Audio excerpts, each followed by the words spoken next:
हाजरीन नाजरीन प्यारे तलबा व तालिबात, मैं doctor Moinuddin Shaheen associate professor शोबा उर्दू सम्राट पृथ्वीराज चौहान गवर्नमेंट कॉलेज अजमेर आपकी खिदमत में हाजिर हूँ। बीए पार्ट सेकंड के पर्चाए दोयम में हम नाविल निगारी पर भी गुफ्तगू करते हैं। पहले भी हम नाविल के फ़न पे अपने अलग नज़रिए से बात कर चुके हैं और ये तो ऐसा मौजू ऐसा टॉपिक है कि हम जिस एंगल से जिस नज़रिए से इस पर गुफ्तगू करें वो कम है।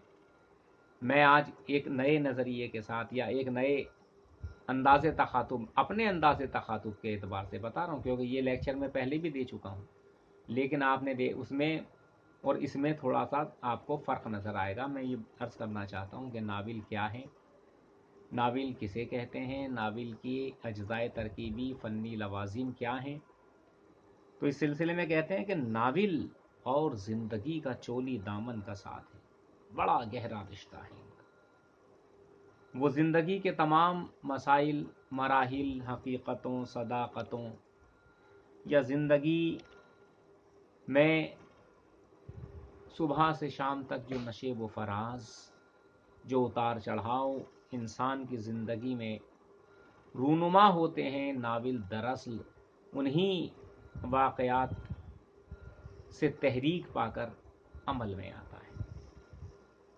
हर अच्छे नाविल निगार के लिए कहा जाता है कि उसमें समाजी हकीकत निगारी का जज्बा होना चाहिए।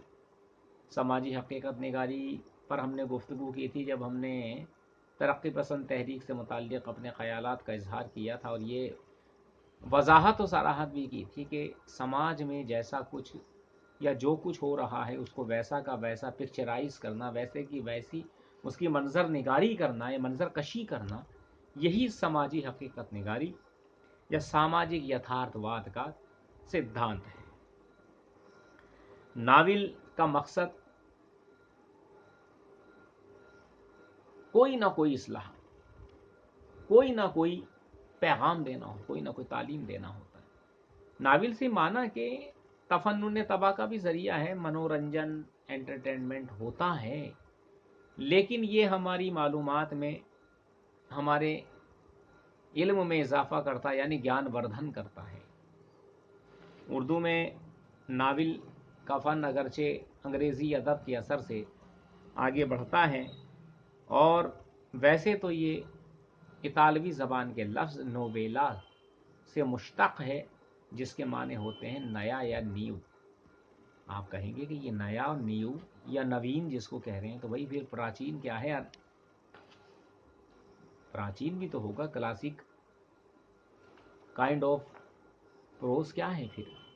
तो हम ये कहते हैं उर्दू के तनाजुर में गुफ्तगू करते वक्त के नाविलों से पहले हमारे अदब में दास्तानों का दौरा था।